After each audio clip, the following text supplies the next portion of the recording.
salmista declara no Salmo 57, versículo 1: tem misericórdia de mim, ó Deus, tem misericórdia, porque em ti a minha alma se refugia.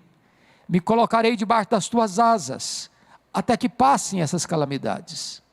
Então é nessa esperança de que você também corra para os braços do Eterno, se coloque debaixo do cuidado paternal do nosso Deus, é que eu quero agora trazer uma palavra de esperança para o seu coração. Então abra sua Bíblia comigo, por favor, no Evangelho de Jesus Cristo, conforme o relato de João, capítulo 5, versos de 1 a 9. João capítulo 5, versos de 1 a 9. Eu passo a ler esta passagem com você.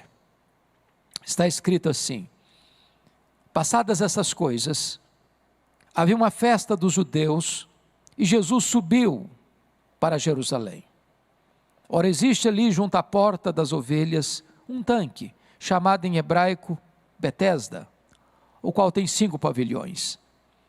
Nestes jazia uma multidão de enfermos, cegos, coxos, paralíticos, esperando que se movesse a água, porquanto um anjo descia em certo tempo, agitando-a.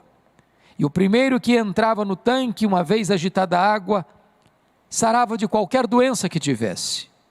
Estava ali um homem enfermo, havia 38 anos. Jesus, vendo-o deitado e sabendo que estava assim há muito tempo, perguntou-lhe: queres ser curado? Respondeu-lhe o enfermo: Senhor, não tenho ninguém que me ponha no tanque quando a água é agitada, pois enquanto eu vou, desce outro antes de mim. Então lhe disse Jesus: levanta-te, toma o teu leito e anda. Imediatamente o homem se viu curado e, tomando o leito, pôs-se a andar. O Evangelho de João foi escrito já no final do primeiro século, num período em que os outros evangelhos, chamados sinóticos, Mateus, Marcos e Lucas, já circulavam na igreja há mais de 20 anos.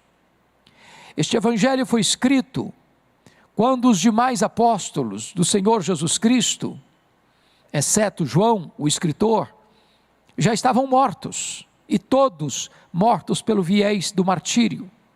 João escreve este evangelho para mostrar para a igreja, que estava já enfrentando sérios problemas na área da perseguição política e na área dos desvios teológicos, para mostrar que Jesus Cristo é verdadeiramente Deus, sem deixar de ser verdadeiramente homem. Esta verdade essencial, nuclear do cristianismo, a divindade de Cristo, estava sendo colocada em xeque. Muitos estavam tentando desconstruir este pilar central da fé cristã. Então João escreve este evangelho para provar que Jesus Cristo de fato é Deus. E ele deixa isso claro no capítulo 20, verso 31 deste evangelho, que este evangelho foi escrito com este propósito, para que você entenda que ele é Deus, e para que você creia nele, e nele você tenha a vida eterna. João vai usar 2 métodos para provar que Jesus Cristo é Deus, ao longo deste evangelho.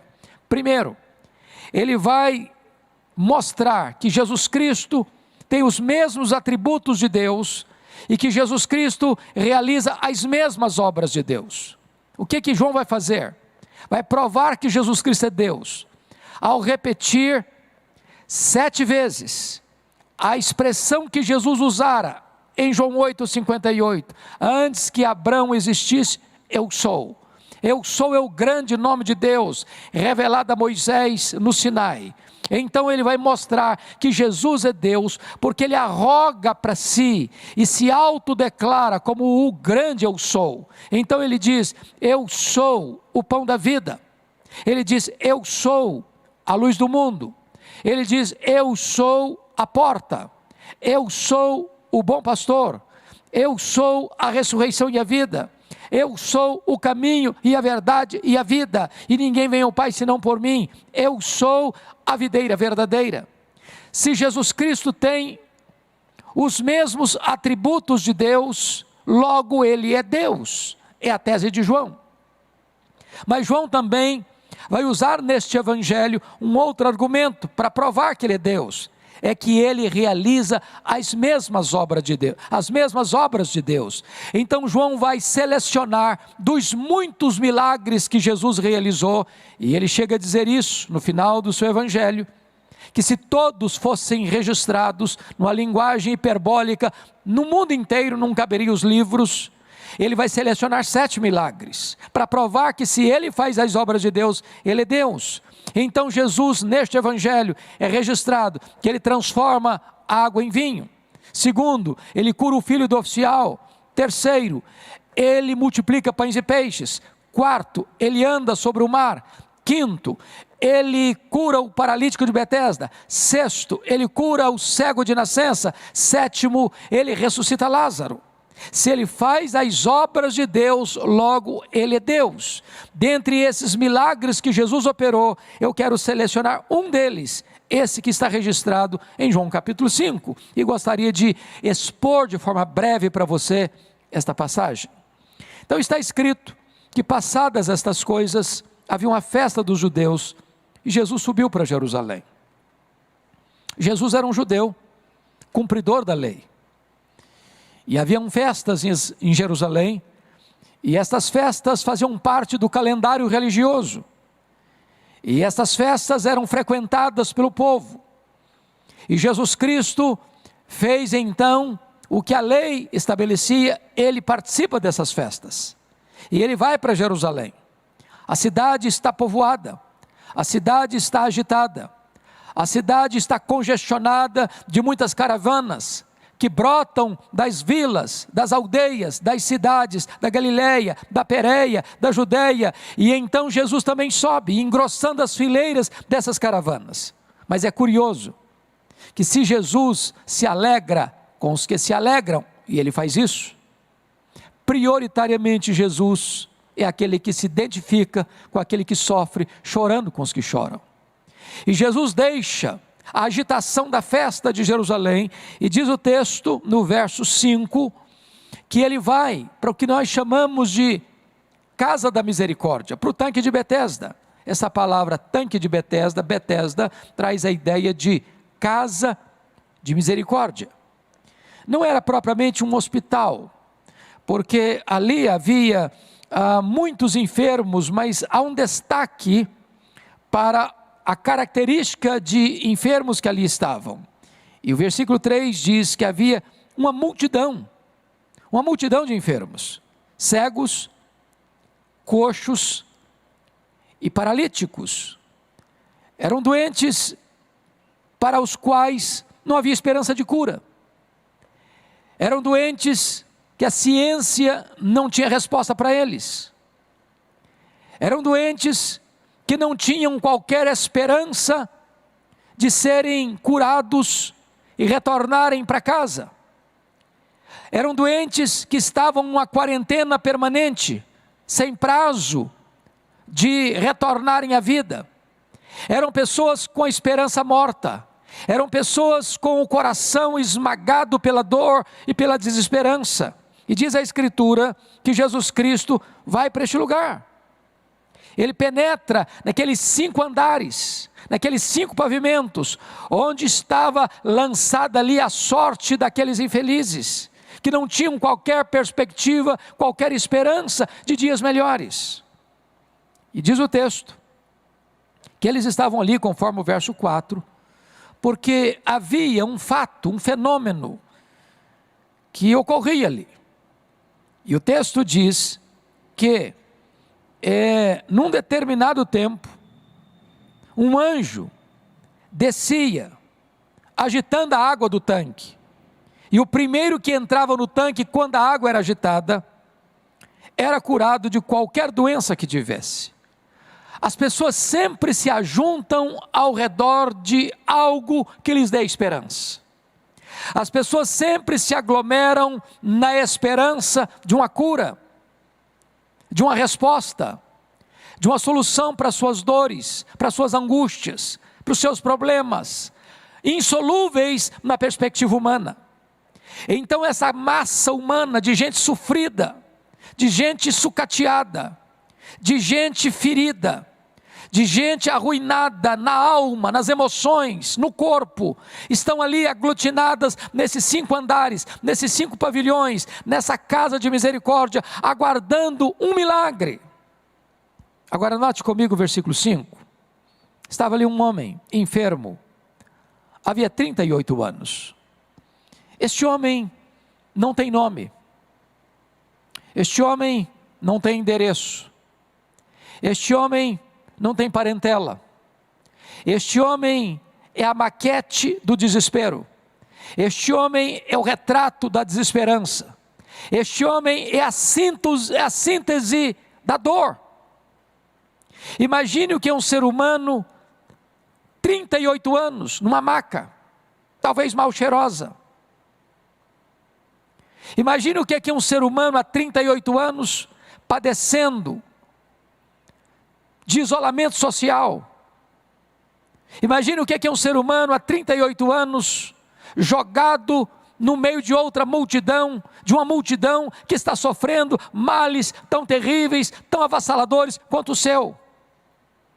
E Jesus Cristo chega naquele tanque de misericórdia, naquele tanque de Betesda, casa de misericórdia, e diz o verso 6, que Jesus, vendo-o deitado, e sabendo que estava assim há muito tempo, perguntou-lhe. Preste bem atenção, que este homem não vê Jesus, é Jesus quem o vê.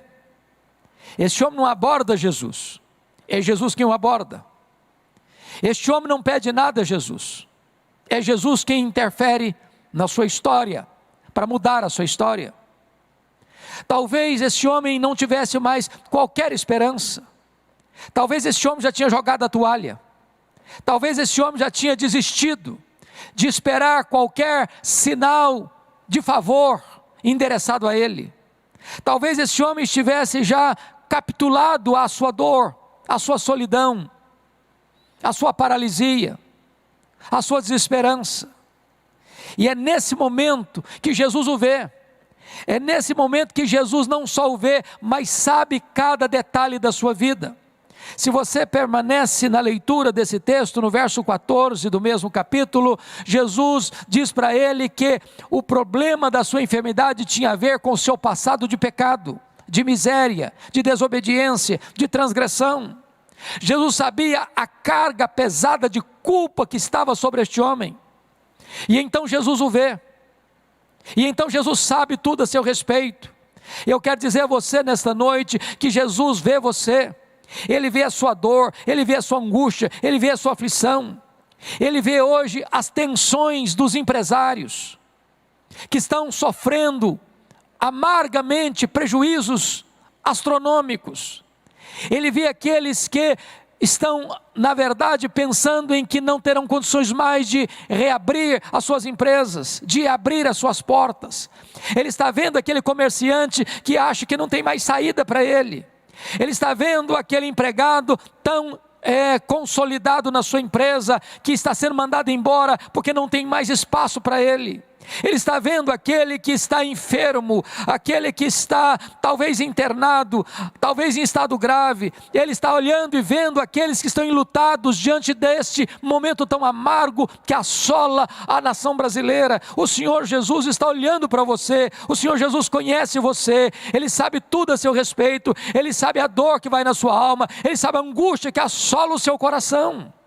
E então, confira comigo, por gentileza, o que Jesus vai fazer com este homem. No versículo 6, Jesus faz a ele uma pergunta maravilhosa: você quer ser curado? Mas note, parece que esta pergunta é óbvia demais a fazer para um homem que está há 38 anos aguardando um milagre que não chega. Parece que essa pergunta é até uma afronta a quem está sofrendo há tanto tempo. Você quer ser curado? Jesus não pergunta quão grave é o seu problema. Jesus não pergunta há quanto tempo ele está sofrendo. Jesus não pergunta se a sua enfermidade é uma enfermidade fácil ou difícil de curar, ou se a ciência tem ou não tem resposta para ele. Jesus não pergunta se o seu problema é uma causa perdida, que não tem saída, não tem solução, é um caso que a ciência não resolve, que a medicina não resolve, que os homens não resolvem. A pergunta de Jesus é direta, é específica: você quer ser curado? Eu sei que talvez você tenha algumas dores, que você carrega no peito, talvez um abuso sofrido na infância, talvez uma injustiça de alguém da sua família, talvez você não tenha condições de viver uma vida liberta, feliz, plena, porque você ainda carrega essas cicatrizes na sua alma. E você que tantas vezes enfrenta noites indormidas, madrugadas insones, assolado por essa dor que não lateja no seu corpo, mas pulsa na sua alma, a pergunta de Jesus hoje é para você: você quer ser curado? Você que talvez caiu num revés, você que tropeçou e caiu num escândalo moral, você que está amargando hoje a dor do chicote impiedoso da culpa, assolando você de dia e de noite, Jesus está olhando para você, Jesus conhece você e pergunta a você: você quer ser curado? Você que carrega talvez um fardo pesadíssimo, uma mochila pesadíssima de ansiedade, de angústia, de um vazio existencial, até de uma depressão amarga, Jesus está olhando para você nesta noite e perguntando: você quer ser curado? Você quer ser curado? Quem está lhe perguntando não é apenas um homem como eu, como você, não é apenas um grande médico, é o Filho de Deus, é o Deus Todo-Poderoso, é o Criador do universo, é o sustentador da vida, é a luz do mundo, é aquele que é a esperança dos desesperançados, é Ele quem está perguntando para você agora: você quer ser curado? Diante desta pergunta maravilhosa, note comigo, por gentileza, no versículo 7, que este homem não dá uma resposta clara, porque diante de uma pergunta dessa cabe duas respostas: sim, eu quero, não, eu não quero.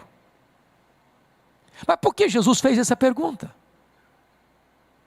Jesus fez essa pergunta para este homem, não porque quisesse ouvir uma resposta sim ou não, mas para que este homem tivesse a oportunidade de abrir o coração, de destrancar as câmaras de horror da sua alma, e de espremer o pus da ferida que estava lá latejando dentro dele. Porque quando esse homem responde à pergunta de Jesus: você quer ser curado? Ele responde: o meu problema é que eu não tenho ninguém.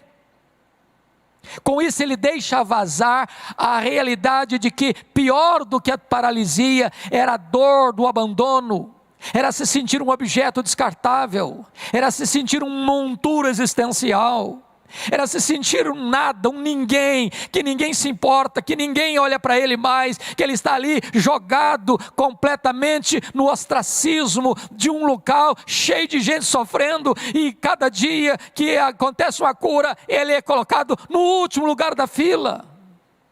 Talvez essa é a sua dor, a dor de você se sentir desprezado, de ninguém mais gostar de você, de nem sua família olhar mais para você, de todo mundo ter desistido de você, e você está completamente esquecido, num canto, sofrendo, sozinho, solitário, amargando a sua dor.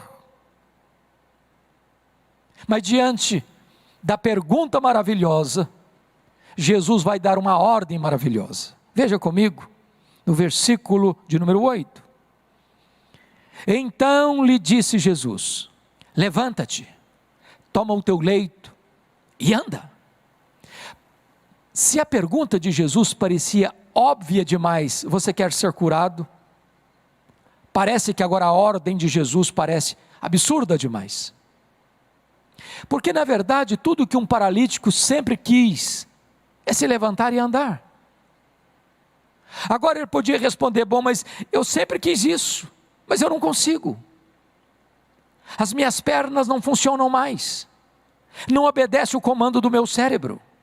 Além do mais, meu corpo está atrofiado, meus músculos estão atrofiados, eu não consigo andar. Mas o mesmo que dá ordem, dá o poder para que a ordem se cumpra. Certa feita Jesus estava numa sinagoga, e diz a Bíblia que lá estava um homem no meio daquele povo, com a mão direita seca, mirrada. E Jesus disse para aquele homem: fique de pé. Depois disse: vem para o meio. Depois disse: estenda a tua mão. Aquele homem que tinha a mão seca, ao ouvir a ordem de Jesus, estendeu a mão, e ela ficou curada, porque aquele que dá a ordem, dá o poder para que a ordem se cumpra.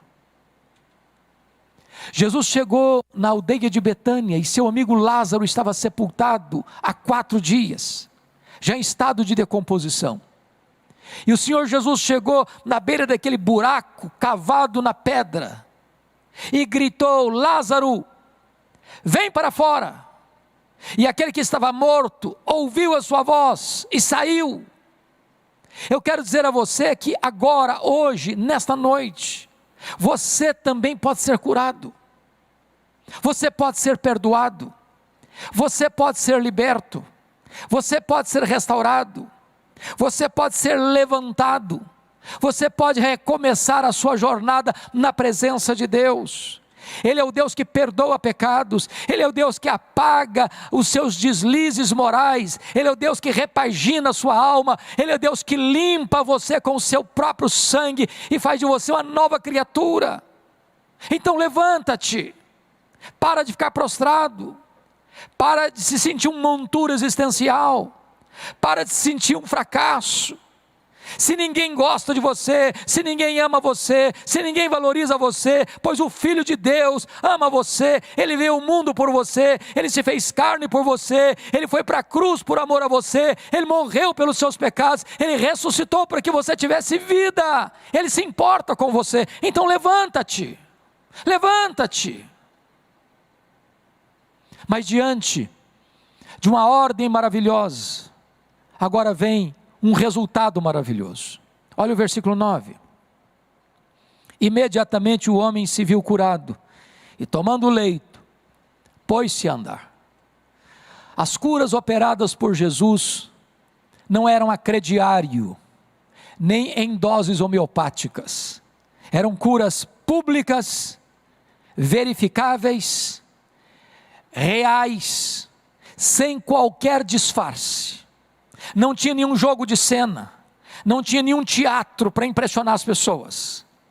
E eu fico imaginando que mesmo que hoje, na perspectiva da medicina contemporânea, um homem há 38 anos paralítico numa maca, mesmo sendo curado, ele necessariamente precisaria fazer várias sessões de fisioterapia para voltar a tonificar os seus músculos e caminhar. Mas quando Jesus faz uma obra, Ele faz completo. O homem se levantou imediatamente, tomou o seu leito e pôs-se a andar.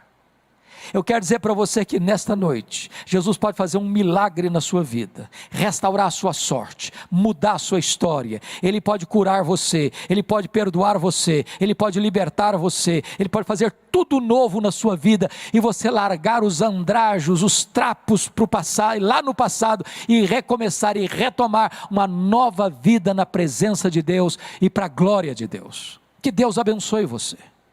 Hoje, Jesus Cristo está entrando na sua história, na sua casa de misericórdia, para fazer um milagre na sua vida.